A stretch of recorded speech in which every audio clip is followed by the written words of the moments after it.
11 জন প্রবাসী ফুটবলার আর 2 শতাধিক আন্তর্জাতিক ম্যাচের অভিজ্ঞতা। হ্যাঁ, পূর্ণশক্তির পাকিস্তান দল মাঠে নেমেছিল বুক ফুলিয়ে, কিন্তু মাঠের ফুটবলে তাদের মাটিতে নামিয়ে আনল বাংলার যুবারা।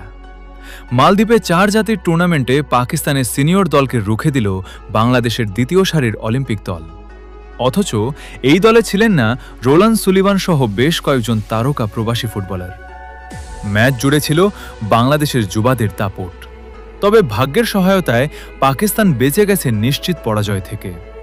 পুরো ম্যাচে বাংলাদেশ অন্তত 4 থেকে 5টি নিশ্চিত গোলের সুযোগ তৈরি করেও জালের দেখা পায়নি। মাঠের লড়াইয়ে এক প্রকার গোল মিসের মহোৎসব করেছে লাল সবুজের প্রতিনিধিরা। না হলে আজ পূর্ণ 3 পয়েন্ট নিয়েই মাঠ ছাড়ত বাংলাদেশ। তবে হার না মানা এই ড্রও আমাদের যুবাদের জন্য এক বড় জয়। ফুটবলের এমন সব রোমাঞ্চকর আপডেট পেতে এখনই লাইক ও সাবস্ক্রাইব করে যুক্ত থাকুন প্লে জোন 24-এর সাথে। ধন্যবাদ।